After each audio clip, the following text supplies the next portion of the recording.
नमस्कार, मुद्दा में आप सभी का स्वागत है। मैं हूं शाह आलम। शनिवार को केंद्रीय वित्त मंत्री निर्मला सीतारमण ने आम बजट 2025-26 पेश किया। इस बजट में कई तरह के ऐलान किए गए, जिसमें सबसे ज्यादा चर्चा 12 लाख रुपए की है। जाहिर तौर पर सुबह से जब हमने भी इस बजट पे चर्चाएं की तो इस पॉइंट को काफी हमने फोकस किया, इसको समझने की कोशिश की। तमाम एक्सपर्ट्स ने अपनी अपनी राय रखी, लेकिन इसका एक जो दूसरा पक्ष है, जिस तरीके से बजट में बिहार को लेकर ऐलान किया गया है, एक तरफ मिडिल क्लास टारगेट हुआ, दूसरी तरफ बिहार को बहुत कुछ देने का दावा किया गया है। उसके बाद जो इस पर राजनीति हो रही है, बंगाल ने अपने आप को कहा है कि बंगाल को कुछ नहीं मिला, तब भी नहीं मिला था जब 18 सांसद थे, अब 12 सांसद है तो भी कुछ नहीं मिला। झारखंड ने कहा है कि हमें भी कुछ नहीं मिला। ये तो चुनाव के लिए लॉलीपॉप थमाया गया है बिहार में, जबकि झारखंड से पूरा देश रोशन होता है, क्योंकि कोयला हम सप्लाई करते हैं, बिजली हम देते हैं, लेकिन झारखंड को कम से कम अपना बकाया भी मिल गया होता। इस तरीके के सवाल विपक्षियों ने उठाए, लेकिन सरकार ने कहा कि ये जन उन्मुखी बजट है, जन कल्याणकारी बजट है और ये तमाम वर्गों के पक्ष में ये बजट है। किसानों के लिए भी किसान क्रेडिट कार्ड में लिमिट बढ़ाई गई है और भी कई घोषणाएं किसानों के लिए की गई हैं। मखाना उद्योग को बढ़ावा देने के लिए योजना बनाने की बात की गई है। मखाना बोर्ड बनेगा, उसमें जो लेबर्स काम करते हैं उनको ऑर्गेनाइज किया जाएगा, उनका पीपीएफ अकाउंट होगा। ये तमाम तरह की घोषणाएं की गई हैं। ऐसे में कई तरह के सवाल हैं जो मुद्दा में आज हम उन सवालों को लेकर चर्चा करेंगे। हमारा पहला सवाल है कि बजट से मिडिल क्लास बम बम और वर्ग को क्या मिला, क्योंकि हर बार यह कहा जाता था कि ये पॉपुलिस्ट बजट है उन लोगों के लिए जो गरीब लोग हैं, जो इस देश में ज्यादातर संख्या में वोट डालते हैं, उनको टारगेट करके बजट पेश किया जा रहा है। लेकिन इस बार मिडिल क्लास को टारगेट किया गया, यानी उनको ज्यादा देने की कोशिश की गई है। तो फिर और वर्ग वाले क्या ये सवाल इस बार उठा रहे हैं कि और वर्ग को क्या मिला? इस पर हम चर्चा करेंगे। दूसरा सवाल, बिहार पर फोकस चुनाव का असर या लॉलीपॉप, क्योंकि बिहार पर जिस तरीके से इस बार फोकस किया गया कि वहां एयरपोर्ट बनेंगे, वहां पर जो है मिथिलांचल में जो मखाना उद्योग है उसको बढ़ावा देने की बात, मधुबनी पेंटिंग की साड़ी पहन के आई थी वित्त मंत्री, एक सिंबॉलिक वो भी बढ़ावा देने की बात। इसके अलावा कोसी की जो त्रासदी रहती है उत्तर बिहार में, उसको बढ़ावा देने की, उसको रोकने के लिए प्रोजेक्ट्स लाने की बात। इन सब चीजों को लेकर जो घोषणाएं की गई है, हालांकि जो बिहार में नेता प्रतिपक्ष हैं तेजस्वी यादव, उन्होंने कहा कि बिहार को लॉलीपॉप मिला है। कहां विशेष राज्य का दर्जा की मांग की जा रही थी और क्या मिला, ये सवाल विपक्ष ने उठाया है। तो क्या ये चुनाव का असर है या फिर लॉलीपॉप है वाकई, ये दूसरा सवाल। और तीसरा सवाल, क्या अर्थव्यवस्था के पूरे मॉडल को ही बदल रहे हैं जो केंद्र सरकार है, जो क्या बदल रही है? ये सवाल इसलिए क्योंकि अब तक जो पुराना टैक्स स्लैब था उसमें जो स्कीम्स थी वो जो सेविंग स्कीम्स वगैरह के प्रोविजन थे टीसी में, वो न्यू स्कीम में खत्म हो गए हैं। तो क्या यहां पर जो अर्थव्यवस्था है, इकोनॉमी है, वो कंज्यूमर पर अब डिपेंड रहेगा कि जितनी खरीदारी होगी उतना सारा इकोनॉमी हमारा मजबूत रहेगा? जो एक फॉर्मूला है कि भाई खरीदारी होती है, पैसे खर्च होते हैं, लोगों के पास पैसे रहते हैं तो वो इकोनॉमी अच्छा रन करती है। लेकिन दूसरी तरफ भारतीय इकोनॉमी एक मिक्स्ड इकोनॉमी रही है, यहां पर सेविंग्स को भी बढ़ावा दिया जाता रहा है। और यही वजह है कि 2008 में जब यूएसए में रिसेशन आया था तो भारत बच गया था। तो उस वक्त ये कहा गया था कि यही सब वजह है कि भारत बचा, क्योंकि यहां पर मिक्स्ड इकोनॉमी है। हम किसी एक सेक्टर पर फोकस नहीं करते हैं। हमारा एग्रीकल्चर बहुत स्ट्रांग है, हमारा मैन पावर काफी स्ट्रांग है, हम कम में भी जी लेना सीखते हैं, हम कम में भी सेविंग्स करते हैं। और अरुण जेटली ने भी अपने बजट में इस बात का जिक्र किया था कि हम सेविंग्स के जरिए और मजबूत कर रहे हैं इकोनॉमी को। तो क्या वो चेंज हो रहा है पिछले 2-3 बजट से, जब से न्यू स्कीम्स लॉन्च की गई है इनकम टैक्स में? इन तमाम बिंदुओं पर चर्चा करेंगे। सामने दिल्ली विधानसभा चुनाव भी है, तो क्या उस पर भी कोई असर होगा? हमारे साथ जो मेहमान हैं उनसे हम आपको रूबरू कराते हैं। हमारे साथ शिशिर बाजोरिया जी हैं, बीजेपी के वरिष्ठ नेता हैं पश्चिम बंगाल में और काफी अच्छे जानकार भी हैं। सर, आपका बहुत बहुत स्वागत है। हमारे साथ कृतिक त्रिपाठी, प्रवक्ता हैं कांग्रेस की झारखंड में, वो हमारे साथ जुड़ रही हैं। और हमारे साथ विनीत रुइया साहब जो कि एक्सपर्ट हैं, आपका भी बहुत बहुत स्वागत है। हम चर्चा की शुरुआत करेंगे, लेकिन सबसे पहले आइए हम आपको वो रिपोर्ट दिखाते हैं, 12 लाख वाला बल्ले बल्ले।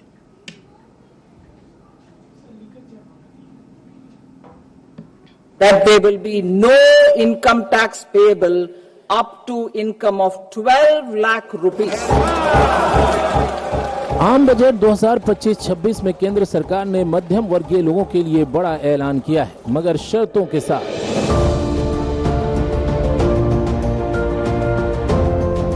दरअसल वित्त मंत्री निर्मला सीतारमण ने ऐलान करते हुए कहा कि अब 12 लाख की सालाना कमाई पर कोई भी टैक्स देने की आवश्यकता नहीं है। ये बदलाव न्यू टैक्स व्यवस्था के तहत की गई है, जबकि पुरानी व्यवस्था वैसी ही लागू रहेगी। इससे पहले 7 लाख की कमाई पर कोई टैक्स नहीं देना था। स्टैंडर्ड डिडक्शन को 75,000 रुपए ही रखा गया है। I am now happy to announce that there will be no income tax payable up to income of 12 lakh rupees. मतलब साफ है कि अगर आपकी आमदनी 12 लाख रुपए तक है तब तो आपको 87A के तहत छूट मिलेगी, लेकिन अगर आपकी आमदनी 12 लाख रुपए से 1 रुपए भी अधिक हुई तो आपको 87A के तहत छूट का लाभ नहीं मिलेगा।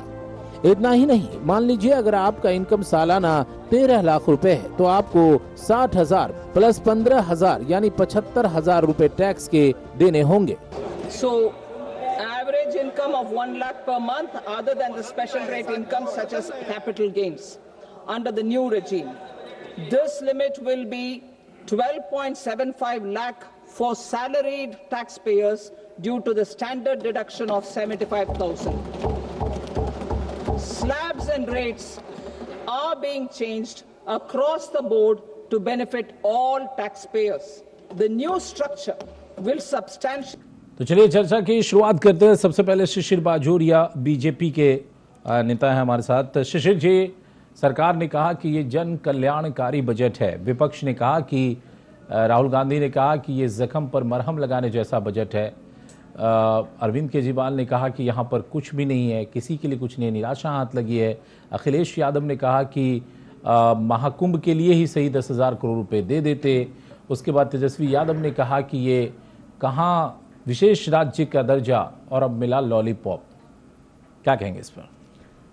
देखिए, सबसे पहले आज जब बजट के लिए माननीय वित्त मंत्री जी उठी तो कांग्रेस के नेतृत्व में विपक्ष ने पूरा शोरगुल किया। यदि आप देखें तो पहले 4-5 मिनट वित्त मंत्री जी के भाषण का कोई हम लोग समझ नहीं पाए, सुन रहे थे, क्योंकि वो शोरगुल कर रहे थे। उनके हिसाब से ये बजट का भाषण रुकना चाहिए था। भाई साहब, क्यों रुकना चाहिए था? ये वो उनसे ही पूछिए। ये इसका जवाब कांग्रेस ही दे सकेगा, और शो में तो है ना कांग्रेस के प्रवक्ता, वो बोलेंगी। जहां तक आज है वो सबको पता है, देश में एक दिन सरकार का लेखा जोखा सदन के पटल में रखा जाता है, उसके ऊपर चर्चा होता है, फिर बजट पास होता है, उसी से साल भर सरकार का खर्चा चलता है और पूरे जितने लोग हैं उनका जीवन जीविका का भी उस पर असर पड़ता है। वहां पर शोरगुल करते करते हमें बड़ा अच्छा लगा। 4-5 मिनट बाद आवाज सुनने लगा, वित्त मंत्री जी का भाषण हमें समझने आया। तब मैं एक नीचे में टिकर देखा कि विपक्ष ने वॉकआउट किया। बजट के दिन विपक्ष वॉकआउट किया, तो ये तो हमारे राहुल गांधी हैं, नेता प्रतिपक्ष है। तो यदि विपक्ष वॉकआउट करता है तो इसका तो पूरा श्रेय तो नेता प्रतिपक्ष को जाता है। उसके बाद यदि वो बोले, क्या बोले वो वही जाने। तो अच्छा, वो उसके बाद वो कब घूम के हाउस में सदन में आ गए, या तो ऐलान कर दीजिए भाई मैं वापस आ गया, मैं गलती से चला गया था। अब आए सीधे सीधे मुद्दों पे। देखिए, आज का जो बजट है ये सही मायने में विकासमुखी मध्यम वर्ग के अनुकूल बजट है।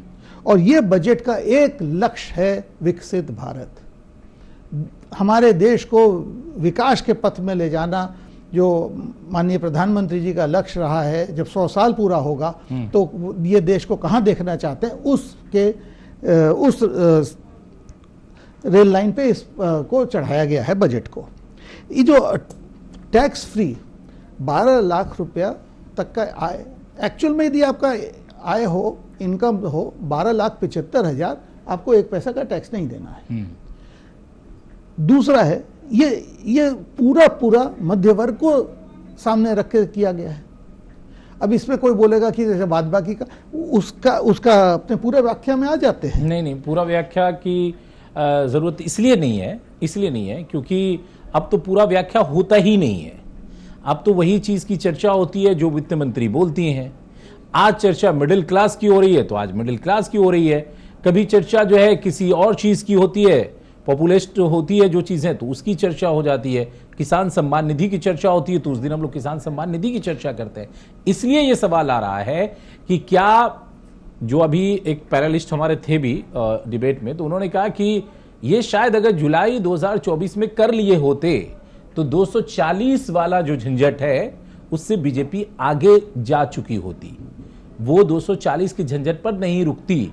और ये झटका था कि अब 7 लाख से सीधे जंप करके आप 12 लाख पर गए। तो एक इसका मैं सीधा जवाब दूं, तो इसका मतलब वो जो आपके सम्मानीय पैनलिस्ट थे वो ये तो मानते हैं कि बीजेपी दल का जब बजट आता है, वित्त मंत्री जी हमारे ही दल के हैं, तो वो वोट को देख के नहीं बजट बनाते हैं, वो देश को देख के बजट बनाते हैं। क्योंकि ये जो माननीय पैनलिस्ट आपके जो बोले, उतना बुद्धि तो हमारे पार्टी में भी है ना कि वोट के पहले ये कर लेते तो वोट मुखी हो जाता, मगर वो वोट देख के नहीं किए। तो वो नुकसान के बाद आपको सबक हुई है ना, कभी कभी होता है कि झटके लग जाते हैं तब लोग सीखते हैं। बिल्कुल नहीं, झटके लग गए आप जो बोलते हैं ठोकर खा के सीखते हैं, तो ठोकर खा के आप सीखे, मिडिल क्लास ने आपको ठोकर दिया है। तो इसका मतलब आप ये बोलना हुआ कि भाई उस टाइम हम नहीं जानते थे, लेकिन इस बार आपने लोअर क्लास को छोड़ दिया है, तो फिर आप लोअर क्लास से अलर्ट रहना होगा। बिल्कुल नहीं छोड़े हैं, कहां छोड़े हैं बताइए ना कि पेंशन योजना में कुछ बढ़ा दिया आपने, सुनिए, या जो महिलाओं को विधवा भत्ता दिया जाता है उसमें कुछ बढ़ा दिया आपने, शालम जी सोशल स्कीम्स में कुछ बढ़ा दिया। शालम जी ऐसा है कि ये जो रुपया मिडिल क्लास के हाथ में जो बचेगा, ये रुपया तो वापस मुद्रा घूमेगा। देखिए जो अपना पुराना अर्थव्यवस्था था वो केवल और केवल संचय के ऊपर नहीं, नहीं, उस सवाल पे आएंगे, हम लोग इसी से कनेक्टेड, एक सेकंड, वो संचय मुखी था। संचय में क्या होता कि आपका रुपया आके एक जगह जमा हो जाता, और अभी रुपया, ये तो पूरे विश्व का नियम है, जितने विकसित देश है ये तो जितना रुपया घूमेगा उतने जो नीचे के वर्ग है उनके हाथ में भी तो ये रुपया आएगा। यही तो मैं कह रहा हूं, जब विधवाओं को आप पेंशन देते हैं तो वो थोड़े घर में रख लेती है, वो भी तो खर्च करती है। 400 रुपए अभी आप दे रहे, 400 रुपए दे रहे विधवाओं को पेंशन, ओल्ड एज पेंशन, और भी जो गरीबों के लिए स्कीम्स है, किसान सम्मान निधि, आप 500 रुपए दे रहे हैं महीने का, उनको आप 500 रुपए दे रहे हैं, तो क्या वो इकोनॉमी में नहीं आता? देखिए ऐसा है जब ये इसका घोषणा हुआ था, तब बोला गया था कि भाई मध्य वर्ग का क्या है, आप भूल गए हो। आ गए आप मेरे सवाल पे आ गए। नहीं सवाल यही मैं कह रहा हूं, ऐसा है ना, ये तो है कि हमको हमारा एक व्याख्या है कि ये जो ग्लास है ये हमेशा आधा खाली है, पूरा भरा क्यों नहीं? पूरा भरेगा, अगर पूरा ग्लास भरा हो तो उसका भी एक है कारण। आज के दिन हमारे देश के अर्थव्यवस्था में करदाता कितने हैं? करदाता कितने हैं? क्रय शक्ति है इस देश में कोई 35% से 40% लोगों की। तो करदाताओं को तो अब छोड़ दिए, 12 लाख तक वालों को छोड़ दिए, और जो दे रहे थे उनको भी रोक दिए कि भैया मत दो। अरे 75,000 रुपए अब तुम दे रहे थे साल में, वो मत दो। शालम जी क्या ये मैं समझूं कि ताजा टीवी कहता है कि इसको हटा दो? नहीं, हम क्यों कहेंगे हम क्यों करें? आप दबाव में आ गए, आप दबाव में आ गए क्योंकि आप 240 पर आ गए, दबाव में आ गए। ये मैं कह रहा हूं, मैं क्यों कहूंगा कि आप हटा दो, या ताजा नहीं मैं क्यों कहूंगा? सवाल पूछने का मतलब ये थोड़ी होता है कि हम उसके बोल दो। नहीं ये मैं कह रहा हूं कि भाई लोअर मिडिल क्लास अब सवाल पूछेगा, अब जो लोअर क्लास है वो पूछेगा कि भैया हम 400 पे अपनी जिंदगी काटे, इनको 77,000 रुपए छोड़ दो। आप बोलो। चलिए आप कृतिका त्रिपाठी जुड़ गई हैं। कृतिका जी बहुत बहुत वेलकम है। आपका सीधा सा सवाल कि बजट जिस दिन पेश हो रहा है उस दिन वॉकआउट कर जाना, क्यों कर गए वॉकआउट? बजट पेश करने के दिन तो कम से कम राहुल गांधी और आपके सांसदों को सुनना चाहिए था, तब प्रतिक्रिया देते तो अच्छा लगता। बाद में प्रतिक्रिया दे दिया कि ये मरहम लगाने और पट्टी लगाने जैसा है। देखिए, सुनने की बात वहां रहती है जहां सामने वाला सुनने को इच्छुक हो। ये तो आधे टाइम हमारी बात जो है म्यूट कर देते हैं, और सुनने की बात है अगर हम जनता को बताना चाहें तो जैसे आपके जरिया से मैं जनता तक अपनी बात पहुंचा सकती हूँ, हमारे भी देश के जो नेता हैं वो जनता तक डायरेक्ट अपनी बात पहुंचा सकते हैं। और देखिए, पिछले बजट में भी छलने का काम किया गया है, और कहते हैं ना 100 चूहे खा के बिल्ली हज को चली, इस बार भी बजट में वही देखने को मिला। अभी मैं सर की बात सुन रही थी, जो भाजपा के प्रवक्ता हैं आदरणीय, उन्होंने पिछले 5 मिनट के भाषण में 2 मिनट तक तो राहुल गांधी जी की बात की कि उन्होंने वॉकआउट किया। इनकी ये आदत रही है कि जब कुछ समझ में नहीं आया, बजट में समझ ही नहीं आया कि छोड़ना क्या है पकड़ना क्या है, तो राहुल गांधी ने वॉकआउट किया, राहुल गांधी खड़े हुए, राहुल गांधी बैठ गए, नेहरू जी ने ऐसा किया था। तो हमें सिर्फ आज बजट पे बात करना चाहिए और जनता सुन रही है आपके माध्यम से। नहीं नहीं नेहरू जी का सपना आ रहा है, हमें नहीं आता तो है। क्योंकि ये हमें एक नहीं आता, इन्होंने आपको राहुल गांधी सपना जी आया को है। जोड़ा, बाकी आप चैनल में कई बार नेहरू जी की बात माननीय, में जुड़ गई वो होगी, सपना आपको इसलिए आया, मैंने वो हमको पहले नहीं आया। प्रायरली बता दिया कि ये अब कहीं ना कहीं पहले ही बोल देखिए दिया। आप बोल रहे थे कैविएट तो फाइल मैं कर शांति, तो दी। मुझे सिर्फ 2 मिनट चाहिए। अगर आप आदरणीय सर मुझे 2 नहीं, मिनट बोलिए, देंगे बोलिए, तो बोलिए, बहुत मैम, अच्छी कृतिका बात जी होगी। बोलिए, मैं- इन्होंने 12 लाख इनकम तक 0% टैक्स की बात की। अभी सबसे पहले इन्होंने कहा कि मिडिल क्लास को बहुत बड़ी राहत मिली है। तो मैं ये कहना चाहूंगी कि 5 किलो का राशन लेने के लिए जो लंबी कतार में खड़े लोग होते हैं, आज वो लोग खुश हैं। मैं उनसे ये पूछना चाहूंगी कि क्या आपका महीने का आपका जो सैलरी है वो 1 लाख रुपए है क्या? अगर 1 लाख रुपए है तो आप खुश होइए।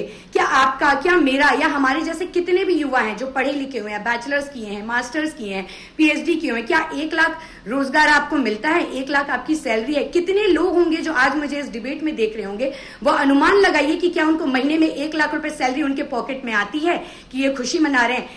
6.7% पॉपुलेशन हमारी बीपीएल में है। 80 मिलियन लोग राशन का बीपीएल के अंडर खाना खाते हैं। ये 1 लाख का किसको ये झूठा ये मखौल बना के मजाक उड़ा रहे हैं कि मिडिल क्लास को राहत मिली है, मिडिल क्लास को राहत मिली है। टैक्स तब देंगे जब नौकरी होगी। कितने लोग देश में आप देख लीजिए, चाहे बिहार को, अभी बिहार में चुनाव है तो बिहार को इन्होंने बहुत बहुत कुछ बजट में दे दिया, पर बिहार में ही अभी अनएम्प्लॉयमेंट के लिए लड़ाई हो रही थी। देश भर में युवा आक्रोशित है क्योंकि अनएम्प्लॉयमेंट है, रोजगार कहीं नहीं है। रोजगार रहेगा तब तो ये सैलरी और टैक्स मैं कृतिका जी आपसे ये कह रहा हूं, अच्छा लगा, ठीक है, आप इश्यूज उठा रहे हैं यहाँ पर। यही इश्यूज अगर सदन के अंदर राहुल गांधी सुन के और बाद में जब उनको बजट पे भाषण के दौरान जो चर्चा होगी उसमें रखने का मौका मिलता तो अच्छा लगता ना। आपने देखा होगा म्यूट हो जाते हैं, बोलने वॉकआउट करने तो की मजबूरी आज तो म्यूट की जरूरत नहीं थी, आज तो सुनने की जरूरत थी, क्योंकि आज तो बोलने की जरूरत नहीं थी, आज तो सुनने की जरूरत थी ना। ये तो झुंझुना है। आपने कहा ना कि ये अगर 2024 के बजट में रहता तो आज जो स्थिति भाजपा की ये उत्पन्न ही नहीं होती। तो ये उनको बहुत पहले कर लेना चाहिए था। ये सिर्फ कॉपी पेस्ट कर रहे हैं और सिर्फ मखौल बना रहे हैं बजट के नाम पे। आप कह रहे हैं मखौल बना रहे हैं। एक छोटी सी प्रतिक्रिया शिशिर जी से, एक छोटी सी प्रतिक्रिया लेते हैं, फिर मैं आऊंगा और भी पॉइंट्स के ऊपर। छोटी सी प्रतिक्रिया, फिर मैं एक ब्रेक पे जाऊंगा, ब्रेक के बाद आऊंगा मैं। कांग्रेस के माननीय प्रवक्ता के जो बोली हैं, एक ही छोटा सा बात बोलना चाहता हूँ। तो ये क्या बोल रही हैं कि इनको आज के दिन तो आपको म्यूट होके ही रहने का था, आप तो उसमें वॉकआउट किए। नहीं सर, बिल्कुल नहीं।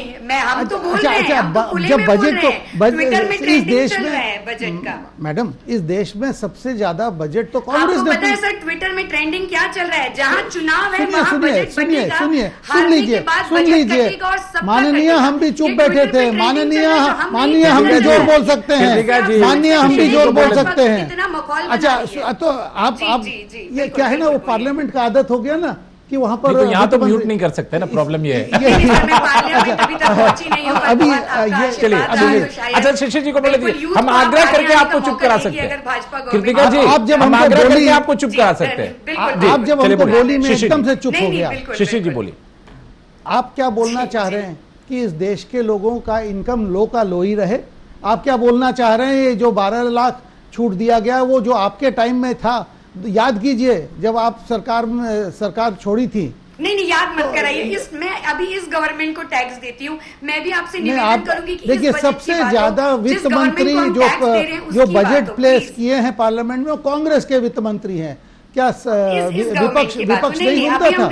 क्या विपक्ष नहीं सुनता था? अच्छा, और आप जो राहुल गांधी जी का नेता प्रतिपक्ष का क्या बोले कि घाव पे केवल मरहम लगाना हुआ। अरे वो तो घाव को खुरच देते हैं, आप मरहम लगाते हैं। क्या कोई गलत काम है? किसी का घाव पे किसी के घाव पे मरहम लगाना गलत काम है? वो तो और जाके खुरच देते हैं। बजट के दिन वो तो हर जगह आजकल वो एक वो लाल डायरी दिखाते हैं ना, वो लाल डायरी वो तो छोड़ दीजिए ना। वो 240 सीट जो हमको मिला है वो तो जनता ने हमें दिया है। अब वो मत सिखाइए कि आप वो क्या गलती अच्छा, ये लगता है कि इलेक्शन का वही 400 पार का नारा के बाद करेक्शन है ये आपका। आज बजट पे बात करते हैं। एक छोटी सी प्रतिक्रिया ले लेते हैं। ये कोर्स करेक्शन है, अगर आप इस बात को मान रहे हैं कि 240 नहीं सर, बिल्कुल नहीं है, कोर्स करेक्शन है, बिल्कुल नहीं है। अब तक लोअर क्लास को आप दे रहे थे तो आपको लगा कि नहीं इस बार मिडिल क्लास को दे दो भाई, क्योंकि हमें झटके पे झटका लगा। एक सेकंड, अभी कौन सा चुनाव है? अभी तो चुनाव हो रहे हैं ना दिल्ली में। अरे ऐसे तो अपने इसीलिए तो बिहार में चुनाव हो रहे हैं। मैडम एक मिनट, मैडम अपने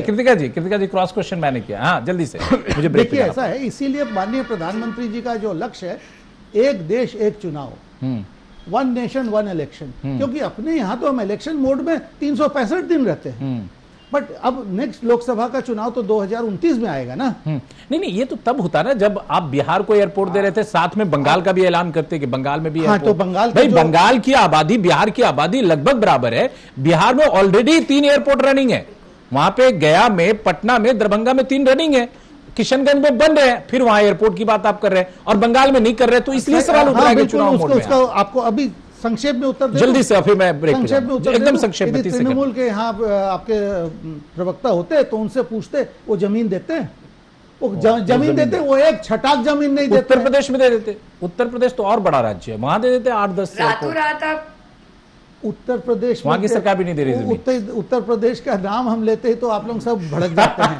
आप लोग चलिए ब्रेक ले लेते हैं, अब ब्रेक ले लेते हैं, ब्रेक के बाद चल लौटते हैं। कुछ और बोल रहे हैं।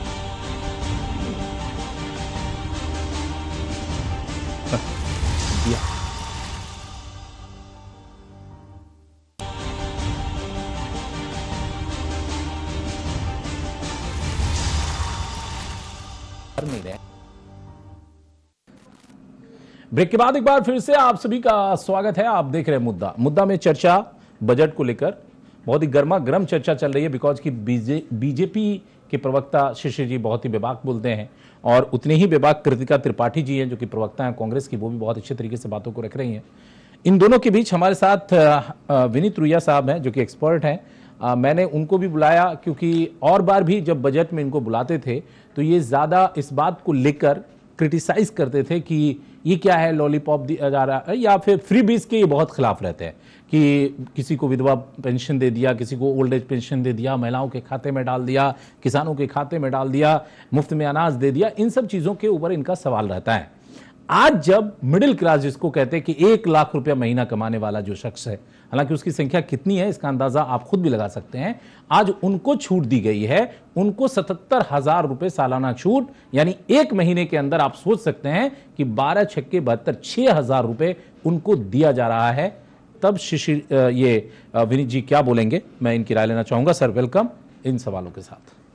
शाह जी देखिए, कोई राजनीतिक दल से नहीं हूं मैं, तो मैं सोशियो इकोनॉमिक रिफॉर्म्स की बात करता हूं। हाँ। हमारे देश में जो आर्थिक और सामाजिक जरूरतें हैं उस पर चर्चा कर रहा हूं। सवाल यह है कि मान लीजिए 77,000 आपने छूट दी है, क्योंकि आज ज्यादा मैं देख रहा हूं कि सारे चैनल जो हैं इसी की चर्चा ही हो रही है, 12 लाख की चर्चा चिल्लाचिल्ली कर रहे हैं। लेकिन प्रैक्टिकल बात यह है कि गरीब आदमी को कुछ चाहिए नहीं, उसको तो सब फ्री में मिल ही रहा है, खाना फ्री में मिल रहा है, घर फ्री में मिल रहा है, सब कुछ फ्री में मिल रहा है, तो उसको चाहिए नहीं। जो अमीर है वो विदेश जाकर खर्चा कर रहे हैं, मौज उड़ा रहे हैं, उनको वैसे पैसे की दरकार नहीं है, वैसे उनको छूट की दरकार नहीं है। रह गया मिडिल क्लास, जिससे कि भाजपा से लोग नाराज थे। और जैसा कि आपने कहा, मिडिल क्लास में भी 12 लाख की सैलरी वाले कितने लोग हैं, तो वो 12 लाख से कम सैलरी में तो वैसे भी कोई फर्क नहीं पड़ने वाला है। और 77,000 रुपये में अब सबसे बड़ी चीज आप ये देखिए कि अगर इकोनॉमिकली देखें, सोना आज के दिन 84,000 रुपया दाम है। 84,000 के भाव में कितने लोगों की क्षमता है कि अपनी बेटी की शादी में सोना खरीद के दे दे। ये परिस्थिति जो महंगाई है, इस महंगाई से लड़ने के लिए जो काम 5 साल 6 साल पहले हो जाना चाहिए था, ये 12 से 15 लाख रुपया 6-7 साल पहले छूट हो जानी चाहिए थी। आज के दिन ये छूट कम से कम 20 लाख हो जानी चाहिए थी। लेकिन इसका कारण मैं भी थोड़ा कॉमर्स का छात्र रहा हूं, और मैंने आज एक्सपर्ट से चर्चा भी की है यहां पर। जब आप लोगों के हाथ में पैसा छोड़ेंगे तो इन्फ्लेशन बढ़ेगा, उसका कारण इन्फ्लेशन है, बढ़ेगा। देखिए, मैं एक बात बताता हूं, यहाँ कई एक्सपर्ट इस बात को मान रहे हैं कि ये जो आप inflation- मिडिल क्लास को दे रहे हैं 12 लाख रुपए पे छूट, इससे इन्फ्लेशन बढ़ेगा, इसके लिए भी तैयार रहना होगा। बताता हूं आपको, इन्फ्लेशन कुछ हद तक आपको बढ़ाना भी जरूरी होता है, वो इसलिए फिर उनका सोचिए कि क्या होगा? आपकी इंडस्ट्री चलती रहे। हाँ। अगर मान लीजिए कि आपके पास में पोटेंशियल नहीं है खर्चा करने का, हाँ हाँ तो आपकी इंडस्ट्री कैसे चलेगी? आज मान लीजिए आपने 1 लाख रुपया एक्स्ट्रा दे दिया किसी को, हाँ। तो वो 1 लाख रुपया क्या करेगा? आज के डेट में जो हम पहले बात करते थे हमारा देश सेविंग इकोनॉमी में है, वो सेविंग इकोनॉमी करीब करीब खत्म होने को आ रही है, क्योंकि तो आज खत्म के हो ही डेट जाएगा में का? सेविंग कोई करता ही नहीं है। हाँ। दूसरा क्या है कि जो इनकम टैक्स की न्यू टैक्स रिजीम है, इसमें भी अगर आप देखें तो एग्जेम्पशंस कुछ नहीं है, हाँ। कोई कंपलसरी सेविंग नहीं है। हाँ। तो गवर्नमेंट भी ये चाहती है कि तुम सेविंग मत करो, हाँ। खर्चा करो मैं प्रेम इस से। सवाल पे आता, चूंकि तीसरा मैं सवाल इसमें मेरा थोड़ा ये सा था कि क्या clarify मैं करना हम चाहता हूं, पूरे शाहजी। इकोनॉमी को चेंज कर रहे हैं, लेकिन मेरा जो आपसे सवाल नहीं, था मैं इस कि पे आ रहा देश हूं। की, जैसा कि अभी मैम ने कहा और जैसा कि सरकार दावा करती है कि 80 करोड़ लोगों को हम 5 किलो अनाज खिला रहे हैं पूरे देश में। अब 80 करोड़ लोग जो 5 किलो अनाज के सहारे जिंदगी गुजार रहे हैं, उनकी जिंदगी जब ये 75,000 रुपए का इन्फ्लेशन पे असर आएगा तो उनकी जिंदगी और कितनी अच्छी हो जाएगी, इसका अंदाजा आपको है क्या? मैं ये एक पूछ रहा बात हूं। बता रहा हूं, देखिए, उनको जो फ्री मिल रहा है वो तो फ्री मिल ही रहा है। हाँ, उनको तो अनाज की कोई परवाह नहीं है। गैस भी तो चाहिए ना खाना उनको- बनाने के लिए। देखिए, ऐसा है कि गैस कितने लोगों के पास उसमें आ चुकी और भी है। साग सब्जी उज्ज्वला चाहिए कि नहीं योजना चाहिए? में भी साग सब्जी भी जो है, देखिए, गरीब आदमी जो गांव का है, तेल साबुन चाहिए वो कि नहीं खुद उगा चाहिए? लेता भाई है। 5 किलो अनाज से मैं जिंदगी वही कट बता रहा हूं जाएगी। कि इन्फ्लेशन एक लिमिट तक बढ़ेगा, कोई बहुत लंबा चौड़ा इन्फ्लेशन नहीं बढ़ने वाला। लेकिन सवाल यह है कि आज मान लीजिए हम फॉरेन इन्वेस्टमेंट की बात करते हैं देश में, अगर वो फॉरेन इन्वेस्टमेंट हमें लाना है, फॉरेन कंपनी अपना माल बेचने या मैन्युफैक्चर करने यहां आएगी, तो वो भारत में सिर्फ ये देख के आती है कि ये वर्ल्ड की सबसे बड़ी largest economy in the sense of population है, यहां सबसे बड़ी पॉपुलेशन है और यहां खपत बहुत बड़ी है। तो वो खपत में माल किसको बेचे? अगर हमारी बाइंग पोटेंशियल नहीं है, हमारी खरीदने की ताकत नहीं है, तो वो यहां क्यों आएगी, क्यों मैन्युफैक्चर करेगी और क्यों माल बेचेगी? उसके अलावा हमारी जो लोकल इंडस्ट्री है, लोकल इंडस्ट्री में भी देखिए, आपको जैसे शिशिर जी ने कहा कि हम पैसा देंगे तो वो पैसा अल्टीमेटली घूमेगा। 1 लाख रुपए की आपने छूट दी, मैं क्या करूंगा? लग्जरी कोई चीज खरीदूंगा। लग्जरी के ऊपर में जीएसटी कितना? 28%। तो 1 लाख के ऊपर 28,000 रुपए तो मैंने गवर्नमेंट को हाथों हाथ वापस कर दिए। रहा 72,000 जो है उसको मैं जब खर्चा करूंगा, जो भी सामान खरीद रहा हूं, कमोडिटी खरीद रहा हूं, ये तो फॉर्मूला फिर सब इंडस्ट्री पे चल लागू रही होता है। है। मैं यही तो कह रहा हूं, मैं वही बता रहा हूं जो आपको। 1500 रुपए जिनको लक्ष्मी भंडार में मिल रहा है, या 1000 रुपए ही मिल रहा है, या बिहार में मिल रहा है, या लेकिन वो ओल्ड फ्री एज में मिल पेंशन रहा मिल रहा है, है। बिना नहीं नहीं कुछ नहीं, किए। कैसे, क्यों बिना कुछ आप किए? एक अब एक चीज तबके बताइए, को- कैसे अगर किसान सम्मान निधि में किसी किसान को सुनिए। 500 रुपए मिल रहा है, 1 मिनट, इस बात से मेरा इतराज रहता है कि आप किसान को 500 रुपए दे रहे हैं सम्मान निधि में, तो वो फ्री में दे रहे हैं। वो किसान जो कि आज से 50 साल पहले जिस रेट में आपको अनाज खिला रहा था, उसका रेशियो देखिए और उस सोना का रेशियो देखिए, दोनों को कंपेयर कर लीजिए, आपको लगेगा कि मुफ्त में खिला रहा है वो। किसान की तो बात ही नहीं कर रहा। किसान तो यहाँ सबसे ज्यादा नेग्लेक्टेड है हमारे देश किसान में। के बारे में हमारे अगर देश बात हो रही है एक तो मिनट आज के मैडम, बजट में कहीं भी हमारे एमएसपी पे देश बात में नहीं 2 हुई तबके, है। एक तो टीचर और दूसरा MSP किसान, बजट में नहीं इन होता है। सबका सबसे ज्यादा शोषण एमएसपी किया गया बजट में नहीं है। होता है महोदय। और इन सब चीजों को ध्यान में रखते हुए कहीं ना कहीं गवर्नमेंट को Farmers- liberal thought मैं रखनी पड़ेगी। अब कीर्तिका जी के और पास liberal जाता हूं। हुए बिना आपका यह मानना है कि 12 लाख रुपए का अगर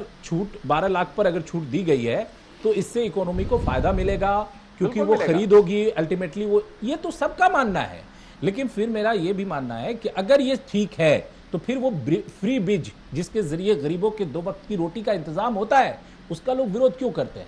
नहीं, कृतिका जी। फ्री बीज का विरोध इसलिए करते हैं क्योंकि हम अपनी नस्ल को निकम्मी बना रहे हैं। कृतिका हम जी। उनको- आज मान लीजिए मनरेगा तो क्या की आपको हमने लगता है कि स्कीम 80 लगा करोड़ लोग काम नहीं कर रहे हैं मनरेगा देश में में? भी- मनरेगा नहीं में नहीं, आप भी ये मान रहे कि 80 करोड़ लोग जो 80 मुफ्त में करोड़- अनाज खा मैं रहे हैं वो आप- बैठ के खा रहे हैं? आप ये समझ लीजिए शाह जी, एक बार आप गांव में घूम के आ जाइए, यहाँ आज के दिन वर्कर नहीं मिल रहा है, फैक्ट्रीज में काम करने वाला क्यों आदमी नहीं मिलेगा? है। क्यों मिलेगा? जो फ्री में बैठ के अब एक खाना चीज मिल बता- रहा है, नहीं तो कोई नहीं नहीं नहीं मिलेगा। वो फ्री और की हर वजह से नहीं। पॉलिटिकल पार्टी आज ये काम सड़कें कर रही कौन है। बना रहा है? चाहे मनरेगा वो में सड़कें कांग्रेस हो, कौन बना चाहे रहा वो है? बीजेपी हो, चाहे वो आम स्कूल आदमी कौन पार्टी बना हो, रहा या वो है? चाहे बिजली बिल TMC हो। कौन, बिजली के मीटर्स देखिए, कौन लगा रहे हैं? एक मिनट कृतिका जी, एक चीज बताइए जी, कि आज जी, किसी भी जी। कारखाने में चले जाइए, किसी भी कारखाने में चले जाइए, अगर वहां 50 लेबर काम करते हैं, कितने लेबर ऐसे हैं, या ऑफिसर्स भी वहां काम करते हैं, कितने ऑफिसर्स ऐसे हैं जिनका 1 लाख रुपए सैलरी है? कृतिका जी, किसी का भी और नहीं, कितने मुझे नहीं population लगता। ऐसी है जिनकी वर्कर्स 1 का लाख तो आप बात ही salary नहीं कर सकते। मैं तो आपको बात कर रही हूँ जो बैचलर्स मास्टर्स पीएचडी करके बैठे हुए हैं, उनको 50,000 सैलरी नहीं मिल रही है, तो आप 1 लाख 1 लाख 1 लाख बोल रहे हैं कि 12 लाख आप कमाओ तो 0% आपको टैक्स देना पड़ेगा। मैं इसलिए बार बार ये प्रश्न उठा रही हूँ। 12 लाख की तो आप बात सही रख रहे हैं, पर आप ये बताइए कि देश में कितने लोग हैं जो महीना लाख रुपए कमा भी पा रहे हैं? कितने लोग हैं जिन लोग एम्प्लॉयड हैं? कितने लोग हैं जो दर बदर अपना एक रिज्यूम लेके नहीं घूम रहे हैं कि मुझे जॉब चाहिए? कितने लोग हैं जो जिनको जॉब क्वालिफिकेशन बहुत ज्यादा है पर कहीं उनको जॉब नहीं मिल रहा, जो दर बदर भटक रहे हैं? कमाए वो 12 लाख। स्टार्टअप है, मेक इन इंडिया है, मेड इन इंडिया है, इतने सारे लोन नहीं तो हम देश में फिर हम गवर्नमेंट से उम्मीद क्या करें? हम सरकारी जॉब की उम्मीद नहीं करें, हम जॉब अपॉर्चुनिटीज की उम्मीद नहीं करें। बिजनेस एट द एंड हम तो कर ही लेंगे, पर हम फिर गवर्नमेंट से उम्मीद किस चीज की करें? नहीं, ये खाली सैलरी पे नहीं है। 75 की जो छूट है वो जब आप जॉब नहीं दे सकते, मनरेगा का फंड था आपका 86,000 करोड़, फंड आप 1 रुपए बढ़ाएंगे। आप एजुकेशन का जो बजट का परसेंटेज है वो आप कम कर दे रहे हैं, सब चीज का आप कम कर दे रहे हैं। और आप बात करें बजट में, आप आम आदमी की बात करें, मिडिल क्लास के लिए बजट है। मैं यही बोल रहा हूँ, 60,000 रुपया टैक्स है इसमें। एक मिनट 12 लाख 1 रुपए होने पर है टैक्स। नहीं 12 लाख पे भी 60,000 है अगर आप स्लैब में आ रहे हैं तो। आप अगर सैलरीड हैं और आपकी बिल्कुल वो इनकम 60,000 रिबेट हो जाएगा। सर आप मेरा प्रश्न समझ नहीं रहे हैं। लेकिन अगर सर आप मेरा प्रश्न समझ नहीं रहे हैं, मैं जो बात कहना चाह रही हूँ। आपका 4 लाख से 8,000 में 20,000 रुपया, 20,000 रुपया, 8 लाख से 12 लाख में 40,000। खैर वो टैक्स का पार्ट उस पर हम लोग चर्चा करेंगे। शिशिर जी, मिलेगा। यहाँ पर जो मेन Business सवाल person को विपक्ष कुछ उठा रहा है भी या जहां से जी, भी बिल्कुल। चर्चा में सवाल आ रहा है वो ये कि आपने 1 लाख की बात तो की है, लेकिन 1 लाख वाले कितने लोग हैं? अगर पूरा चलिए सर्वे marketing कर कर लेते दिया। हैं, किसी फैक्ट्री में बिल्कुल, चलते हैं, वहां अगर बिल्कुल, 100 लोग this काम is my करते हैं तो point। हो सकता है 2 या 3 लोग होंगे। शालम 97 जी। लोगों की आपने फिक्र नहीं की है, ये उनका कहना है। हाँ, सर तो मेरा अब- एक अब- प्रश्न अब है हम- सर बस 1 मिनट मेरा जी, एक बोलिए, प्रश्न बोलिए, है। बोलिए। मेरा बस एक लाइन में मैं अपनी बात करूंगी। सुबह से अभी तक आप न्यूज चैनल खोल लीजिए, ट्विटर खोल लीजिए, जितना भी व्हाट्सएप यूनिवर्सिटी खोल लीजिए, सिर्फ वहां पे 12 lakh no tax, 12 lakh no tax. हर व्यक्ति जो 5 किलो राशन के लिए कतार में दिन भर खड़ा रहता है वो खुश है, उसको झुंझुना पकड़ा दिया गया है कि भाई तुमको टैक्स नहीं देना है, पर वो व्यक्ति को ये नहीं बताया जा रहा है कि भाई क्या तुम 1 लाख कमाते हो? जो 10,000 भी कमा रहे हैं वो भी कुछ है, वो ये सोच ही नहीं रहा है कि मैं 1 लाख तक तो पहुंचा ही नहीं हूँ। 10 साल हो गया मैंने इतना टैक्स आप दे शिशिर जी को दिया। जवाब देने दीजिए, वो सवाल आपने 10 साल में ये खुद उसी पे- 54.18 आप जवाब देने लाख दीजिए। करोड़ खुद हमने उस टैक्स पे दे अटकी दिया। हैं और वो बोल रहे उसके हैं बाद कि आप पूरा रिबेट देश दे अटका रहे हैं हुआ। महीने का 6,000। अच्छा आप जवाब देने दीजिए। देखिए शाह आलम जी, महोदया जो बोल रही हैं खुद वहीं पर रिकॉर्ड के जैसे अटकी हुई हैं। जरा मैं आप दर्शकों का ध्यान दूसरे जगह ले जाऊं। क्योंकि आपकी भी अरे वही मैडम, रिकॉर्ड बोलने अटकी हुई दीजिए है। ना। 12 लाख, दीजिए। 12 लाख, कृतिका 12 जी, लाख। मैडम, बोलने ना दीजिए। फार्मर्स के लिए मैं नहीं बात बोला। कर पा रहे हैं, आप आजकल ना विपक्ष स्टूडेंट्स अगर के लिए ये बात कर नजरिया पा रहे बना हैं, रखा है कि हमें महिलाओं के लिए बोलने नहीं बात देना कर तो पा कोई रहे हैं। प्रॉब्लम है ना। किसी वो- चीज के लिए आप बात नहीं कर पा रहे हैं। उसके बाद आप वॉकआउट करेंगे, फिर बोलेंगे आपका माइक यहाँ जी, नहीं, बोलिए, शाह आलम बोलिए। जी बंद नहीं करते हैं। जी जी नहीं, हम बोलिए। तो नहीं बंद करते हैं। अच्छा सुनिए, आज शायद जी, क्योंकि जी, आप लोग वॉकआउट किए ना तो इसलिए सुने नहीं। हाँ, ये अब प्रधानमंत्री फिर धन धान्य walkout- कृषि योजना, आप सुन लीजिए। प्रधानमंत्री धन धान्य कृषि योजना का बिल्कुल। अनाउंसमेंट सुना आपने कि 100 जिलों में जिससे 1 करोड़ नहीं, आप 70 बता दें, वो थोड़ा तो बता उसमें रहा भी हूँ, हम जरा चर्चा सुन कर लीजिए लेते हैं। ना। 1 करोड़ 70 लाख किसानों का उसमें भलाई होगा। आत्मनिर्भर भारत में जो अपने देश में सबसे ज्यादा जो जिसको बोलते हैं घटक होता है वो है दाल, अलग अलग दालों में, उसके उस पे दिया गया है कि 6 साल का मिशन फॉर आत्मनिर्भर दाल, तूर, उड़द, मसूर। अच्छा, किसान क्रेडिट कार्ड का लिमिट 3 लाख से 5 लाख कर दिया गया है। फिर दूसरा है, इस 1 मिनट में किसान से आगे जाता हूं, जो गिग वर्कर आज के दिन पूरे देश में, चाहे पटना शहर हो या कोई भी शहर हो, आप देखिएगा दिन भर ये मोटरसाइकिल में डिलीवरी बॉयज घूमते हैं, गिग वर्कर। उनके ऊपर, उनके लिए तो कोई नहीं ध्यान देता था ना। ये वामपंथी इतने बड़े बड़े यूनियन चलाते हैं, एक नहीं ध्यान दिया क्या उनके ध्यान लिए। दिया आप लोगों ने इस पे? यही बोल रहा गिग हूँ, वर्कर पर। यही क्या- बोल रहा क्या? हूँ। पीएम जन आरोग्य योजना में के वो श्रम पोर्टल में वो लॉगिन कर सकता है। उससे वो- क्या होगा? साहब वो एक जो असंगठित है वो एक संगठित होता है। जो आज के दिन यहाँ अपने पूरे देश में क्या है, संगठित वर्कर को तो सब कोई पहचानते हैं। जो असंगठित- पहचान मिलेगी, पहचान अभी नहीं, लाभ कुछ voice- नहीं मिलेगा। उससे वॉइस होता है, उससे उसका इंश्योरेंस होगा, उससे सब कुछ होगा। आज जो वो गिग वर्कर है उसका कोई गिनती नहीं है, वो नहीं, इंसान मैं है वही ही पूछ नहीं। रहा हूँ कि ये अगर ऑर्गेनाइज हो जाएंगे गिग वर्कर्स तो इनको क्या लाभ मिलेगा? सबसे पहला तो उनका इंश्योरेंस होगा, उनका एक्सीडेंट ये गवर्नमेंट करवाएगी, उनका एक्सीडेंट इंश्योरेंस होगा। अच्छा, मैं नेक्स्ट में आता हूं। जो आज एक्सपोर्ट गारंटी निर्यात बढ़ाने के लिए, इसमें जो हुआ है माइक्रो एंड स्मॉल एंटरप्राइज के लिए 5 से 10 करोड़, स्टार्टअप के लिए 10 से 20 करोड़, ये सब। अच्छा, टूरिज्म और इंफ्रास्ट्रक्चर, ये दोनों में जो निवेश के लिए और जो प्रस्ताव लाया गया है, आज के दिन आपको रोजगार बढ़ाना होगा, आपको नौकरियां बढ़ानी होगी ना। इंश्योरेंस सेक्टर कैसे बचेगा जब आप स्कीम जो इन्वेस्टमेंट स्कीम्स है? मैं बोल रहा हूँ इंफ्रास्ट्रक्चर और नहीं, टूरिज्म। मैं तो क्या एक अगर टूरिज्म को आप बढ़ा रहे हैं, इंफ्रास्ट्रक्चर को बढ़ा रहे हैं, तो जो LIC जैसी कंपनी जिसकी एक बड़ी भूमिका रही है इकोनॉमी में, उसको आप खत्म कर रहे हैं? नहीं, बिल्कुल। किसने कहा? क्यों? अगर आप उसमें 80C में प्रोविजंस को हटा रहे हैं, तो उसमें सबसे बड़ा इन्वेस्टमेंट लोगों का वही होता था LIC में। एक चीज जरा सुन लीजिए, बहुत मैं स्पष्ट भाषा में बोलता हूँ। हाँ। एक भारतवर्ष है, केवल एक भारतवर्ष है जहाँ की लाइफ इंश्योरेंस को लोग टैक्स सेविंग मानते हैं, इंश्योरेंस का जरिया नहीं मानते हैं। कोई को पूछिए कि भैया तुम अपना जीवन बीमा कराओ, जैसे तुम्हारे बाद किसको मिले, कोई को मतलब नहीं है। टैक्स सेविंग एक सेकंड, टैक्स सेविंग वो गलत सिखाया गया है। उसका दूसरा कारण क्या हुआ है? उसका दूसरा नतीजा ये हुआ कि जो जनरल इंश्योरेंस है, हम दुनिया के सबसे कम इंश्योर्ड देश है, क्योंकि हमारी आवाम ये समझती है life insurance is a saving, general insurance is an expense.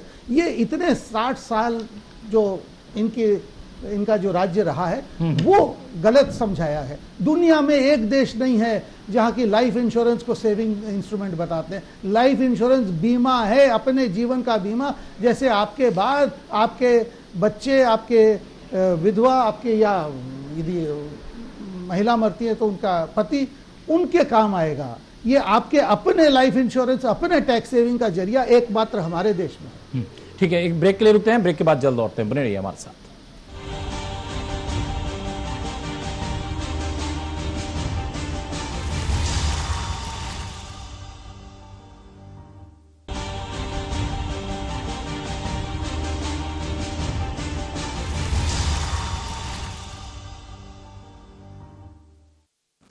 Break के बाद एक बार फिर से आप सभी का स्वागत है। आप देख रहे हैं मुद्दा। सीधा सवाल मैं कृतिका जी से करूंगा। कृतिका जी, आपको लगता है कि यह मास्टर स्ट्रोक चल दिया? अगर चलिए आप कहते हैं कि चुनाव उन्मुखी है, तो फिर परेशानी तो विपक्ष के लिए है ना, दिल्ली में भी और बिहार में भी।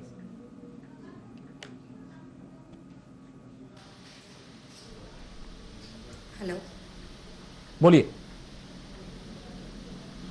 मैं ये कह रहा हूं, आपने क्या कहा? थोड़ा कुछ मैंने ये कहा कि अगर आप कह रहे हैं कि भाई ये चुनाव देख के बजट करते हैं, तो चलिए अगर मान लेते हैं कि चुनाव देख के भी करते हैं, तो फिर तो आप परेशानी में हैं, दिल्ली में भी और बिहार में भी, ये मान लेते हैं। कांग्रेस परेशानी में कहाँ है? नहीं, परेशानी में तो बिल्कुल नहीं है, क्योंकि बिहार में अगर आप आज देखें तो एक दिन के लिए देश भर में लोग खुश होंगे या लोग बातें कर रहे होंगे कि बजट बजट बजट बहुत बड़ा जो ये बनाया गया है, एक गुब्बारा वो है, गुब्बारा फूटने में भी 1 दिन या 2 दिन लगेंगे। क्योंकि बिहार में अभी कुछ ही दिनों पहले की बात है कि घसीट घसीट को लोगों को पीटा जा रहा था, मारा जा रहा था। जो युवा नौकरी की बात कर रहे थे, रोजगार की बात कर रहे थे, आगे बढ़ने की बात कर रहे थे, अब उन युवाओं को फ्लाइट में उड़ाया जाएगा तो वो खुश नहीं होंगे? लोग, जनता, वो फ्लाइट में उड़ेंगे, एयरपोर्ट बनेगा, वहाँ IIT की सीट्स बढ़ रही है, मेडिकल की सीट्स बढ़ रही हैं, तो ये तो युवाओं को मिलेगा ना। मेडिकल की सीट्स बढ़ी है 10,000 10,000 सीट्स बढ़ी हैं, पर मेडिकल में वो जो इतने वर्ष से बना हुआ है बिल्डिंग पर, 0 ईयर होते जा रहा है। जो वहां पे इक्विपमेंट्स नहीं है, फैसिलिटीज नहीं है, जो बार बार वो लड़ाई लड़ते आते हैं नॉर्मल किसी भी प्लेटफॉर्म पे कि हमें कोई सुविधाएं नहीं मिलती है, चाहे वो कोई भी गवर्नमेंट कॉलेज हो या कोई भी चीज हो, तो वो सारी चीज भी देखेंगे। फ्लाइट में तो जाने की अभी बात हो रही थी, कुंभ हुआ, फ्लाइट की बात अभी सदन में भी चली कि आप बोलते हैं कि हर मध्यम वर्गीय व्यक्ति या गरीब व्यक्ति भी फ्लाइट पे चढ़ जाएगा, पर कुंभ का देखिए 50,000 60,000 आपको लग रहा है अलाउंसेस लग रहे हैं जाने के लिए, तो फ्लाइट में भी वही व्यक्ति चढ़ पाएंगे जो उतना कमा पाएंगे। संक्षेप में जवाब लेंगे, चूंकि वक्त कम है, जल्दी चर्चा करना है, तो ये सिर्फ प्रोपोगेंडा है जो बहुत जल्द खत्म। वो कह रहे हैं कि ये गुब्बारा है, 1-2 दिन चलेगा, तीसरे चौथे दिन। दुर्भाग्य है कि उनका गुब्बारा तो फूटा हुआ है, तो इसलिए मैं वो, ये दुर्भाग्य है। हाँ, ये दुर्भाग्य, उनके लिए दुर्भाग्य है भाई। तो हमको लगा आप उनके सौभाग्य की तलाश कर रहे हैं। देश के लिए सबसे बड़ा दुर्भाग्य है, देश का दुर्भाग्य ये है कि जनता ने आपको नकार दिया। जो पार्टी देश को नेतृत्व दिया 6 दशक, वो पार्टी आज तो हमें आता नहीं है कि इसको खींचो, जब जिससे काम उसको निकालो, नहीं तो हम भी बहुत आगे रहते हैं। ये सब बात छोड़िए, आज बजट पे बात अब हम आ जाए बजट पे, बिल्कुल बजट पे आ जाए। जहां तक मध्य और लघु वर्ग का है, उसमें क्या दिया गया वो देख लीजिए। उसमें उनका जो मापदंड था इन्वेस्टमेंट का, निवेश का और टर्नओवर का, वो जो माइक्रो का सर मैं 1 मिनट लेके ना थोड़ा फैक्ट्स दे देती हूँ। 2024-25 में एजुकेशन का 2.6% टोटल बजट के एजुकेशन में था। अभी 25-26 में 2.53 है। रूरल डेवलपमेंट में 5.51 था 24-25 में, अभी 5.26 है 25-26 के बजट में। ट्रांसपोर्ट का 11.28% ऑफ बजट यूज हुआ था 24-25 वो ये में। कह रही है कि आप जो बजट एलोकेट करते हैं वो खर्च नहीं कर पाते हैं। आईटी एंड टेलीकॉम में 2.41% बजट आपने यूज किया था, अभी आपने कम करके 1.88% दे दिया। आप कहां से किसको आप मजाक बनाना चाह रहे हैं और किसको आप बेवकूफ बनाने की कोशिश कर रहे हैं। धीरे धीरे आपका भांडाफोड़ होते जा रहा है और दुर्भाग्य का बात देश का है, देश की है कि ऐसे नेता और ऐसे मंत्री हैं जो बजट के नाम पे सिर्फ जनता का माहौल बना रही है और आने वाले समय में देश की जनता अच्छे से जवाब देगी।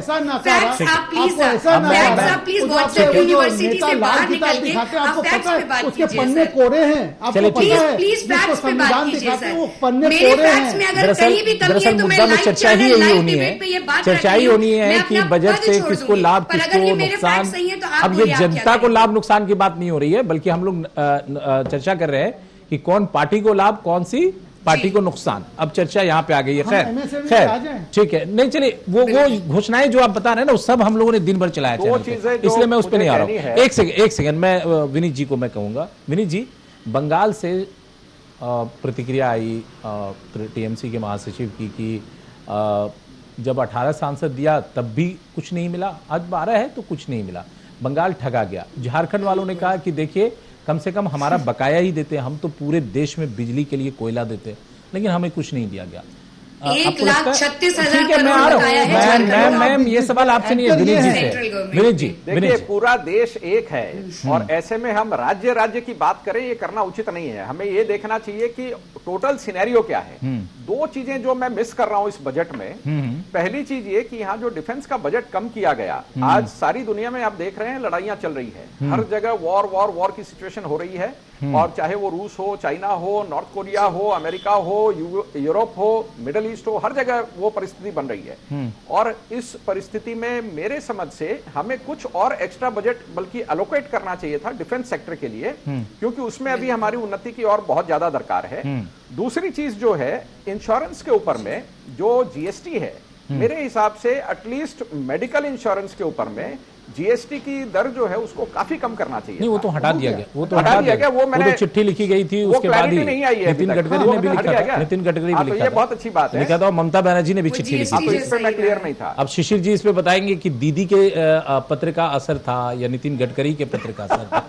देखिए ऐसा है शिशिर जी, ऐसा है कि किसके पत्र का असर था, क्या काम हुआ। अंग्रेजी में कहावत है ना, सक्सेस हैज मेनी फादर्स, सबको ले लो क्रेडिट, सबको ले लो, मगर जनता के लिए फायदा हुआ। जीएसटी एक जो सवाल यहाँ बहुत अहम उठा डिफेंस सेक्टर को लेकर, जैसा कि विनीत जी ने, हाँ बिल्कुल इस पे आपको जवाब देना चाहिए। ये तो विनीत जी ने जो कहा कि जो आज पूरे विश्व में ये जो माहौल बना हुआ एकदम सही इन्होंने आंकलन, एकदम फैक्ट है। मगर अब देखिए ऐसा है कि वो भी जो सकारात्मक कदम उठाया जा रहा है अभी पिछले कुछ दिनों से आप देख रहे हैं कि ये धीरे धीरे धीरे विश्व में एक शांति की ओर हम जा रहे हैं।